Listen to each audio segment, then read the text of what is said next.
All right, so this is an iPhone 15 and a 15 Plus and a 15 Pro and a 15 Pro Max. Every new phone in the lineup, new colors, new materials, new ports. There's some good stuff to unbox here, so let's do it. So starting with iPhone 15 and 15 Plus. This iPhone 15 here is the new blue color, and it is, I'm just gonna go ahead and rename this color to Barely Blue. I think that's an appropriate name because it really is barely giving hints of blue. You can really see it on the side rails too, but yeah, really subtle colors across the board this year. Anyway, the other things in the box are the paperwork, the single white Apple sticker, and there is no SIM card ejector tool here since they're all eSIM, at least in the US now. But most importantly, the new cable in the iPhone box for all new iPhones is a single white braided USB-C to USB-C cable. I think this is the first time the iPhone is shipping with a braided nice cable like this, so hopefully it'll be a higher quality and more durable than old cables we've been getting for years. So cool, USB-C cable, USB-C phone. Now if we take a look at the Plus, same idea, bigger box, but this new incredibly pale yellow. I mean, again, in perfect lighting at the Apple event, I think it looked a little bit more colorful, but it just looks extremely pale out here. And then we've got the Pro boxes for the Pro phones as well. Still white boxes, but dark wallpapers. So the iPhone 15 Pro I have here is the new dark blue color. I almost want to call this one Barely Blue again, but this time it's darker and kind of borders on gray when the light hits it from certain angles. Very safe. Same stuff in the box after that though. The paperwork, the white Apple sticker, and the new braided USB-C cable. And then our iPhone 15 Pro Max here is the new natural titanium color. And I gotta say, guys, I think this is gonna be the one to get. It's the best color in person in the hand. I'll talk more about why in a minute, but there you have it. The slightly new unboxing experience on iPhone 15s and 15 Pros. So by the time you see this, I've been testing these phones for about 6 days now. Not quite enough time for a review by my standards, but still plenty of time to give you some interesting thoughts, some things that I've picked up on, and some quirks. So first of all, these pale colors, I don't really know how else to say it. Like, this might be totally fine with you. I always get told everyone's gonna put a case on their phone, which they probably are. But hey, Apple did spend a ton of time and money making this new softer touch satin finish on the back. And some of us will carry our phones around with no case. So it's worth mentioning. For the Pro phones, there's actually an extra layer of interesting though, because they've switched that rail material, the part that you actually touch on the outside, from shiny stainless steel to brushed titanium. We've all heard about how much lighter it is, and it's something like 10% lighter, which is enough for me to notice and enjoy. But the other thing is, I thought the brushed finish would sort of eliminate fingerprints on the sides. Absolutely not. I was wrong about that. I mean, it's not as bad as stainless steel, but especially on these darker colors like the black or this blue, you can totally see fingerprints and sort of where your hand oils are marking up the sides of the phone. And then on top of that, this is not anodized like aluminum might be. This is the new PVD coating they talked about on stage, and it's only been a week here for me, and so I don't know exactly how well this will hold up over time, but what I do know is if you get a scratch deep enough into this coating, it's got to be the natural titanium color underneath, which is very light. And so that might look rough if you drop this phone with no case and get like a big gash on your dark colored phone and have light marks all over it. All of that to say, I do really think that this natural titanium or the light is gonna be the better color to get on the Pros this year. Okay, some things I've noticed in my first week. So first of all, on the Pro, the bezels are technically a little bit thinner, which makes the bias a little smaller, but you really don't notice that much after a few minutes. What you do notice more actually visually is the slightly softer curves all the way around these phones. Seriously, on the 15 and 15 Pro. Because on the 14, it was so square, like it just went straight to the edge with a flat display, and then it dropped right into the rail at 90 degrees. On these new phones, the edge of the front glass actually has a little bit of curve at the very edges, so it's a softer curve into the rail. Then the rail itself has softer curves than the totally sharp corners from last year. So I think it's a nice hybrid of making it just more comfortable in the hand with these curves, but still keeping the generally boxy look. Now, with USB-C on these phones, we already learned that you can just plug in a cable to charge an accessory, right? So it's no reverse wireless charging, but you can at least plug in a USB-C cable straight to AirPods or an Apple Watch MagSafe charger, whatever, and it will charge from your phone's battery. So that's already pretty interesting. But I decided it's worth learning all the rules and behaviors of plugging things into the iPhone 15s. So here they are. So if you plug in any older Lightning iPhone into a USB-C iPhone, regardless of the charge state, the USB-C iPhone will always give battery to the Lightning iPhone. Every single time, no matter what. Now, if you plug in another USB-C iPhone into your USB-C iPhone, it actually does a handshake where they talk to each other, figure out which one has the lower battery, and then the one with the higher state of charge goes, all right, I'm a battery bank, and I will start charging the one with the lower state of charge, all the way till you unplug it. So I thought that was pretty interesting, and it works pretty well. Then I decided to try a couple of Android phones and see if the same handshake happened.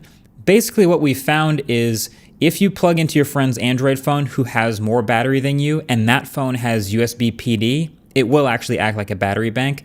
But if the phone doesn't have USB PD, which is a bunch actually right now, it's pretty inconsistent, and you could end up charging it, or it could end up charging you. Literally unplug and try it again. But if it has USB power delivery, it will actually do the same handshake that the iPhones do. It's only 4.5 watts out, so it's not huge. It's not gonna fast charge or anything.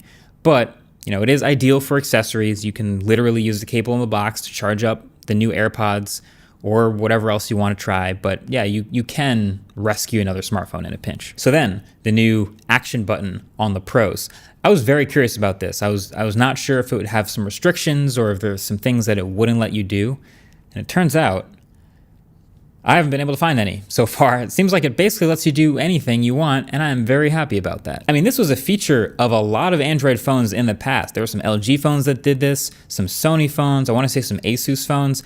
I'm hoping it starts to make a bit of a comeback here because on this new iPhone, it is great. So you jump into the settings and go to Action Button, and it loads up this whole crazy UI that's just like nothing like any of the other settings pages on the iPhone. Like they just stapled this in here, but okay.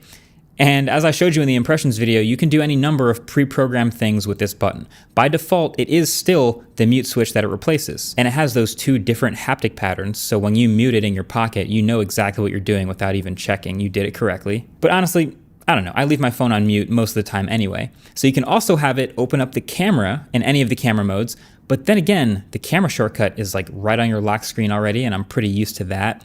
Same thing with the flashlight, you could do that, but it's also already on everyone's lock screen.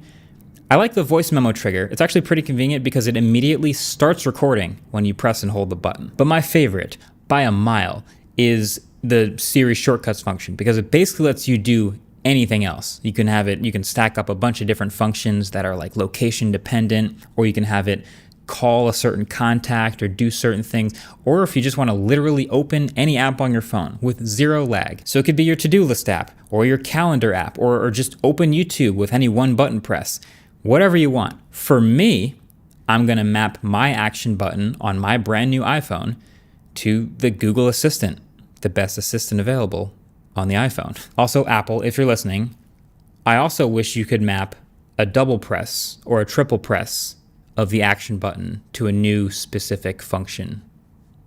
Just think about it. Also, I was kind of curious how cases would handle this new action button, so I asked channel sponsor Dbrand to send over their new Ghost case, and I have it here. Personally, pretty solid. I think this matte black skeleton design looks sick, and yes, I can confirm that even with the case, the action button still feels nice and clicky.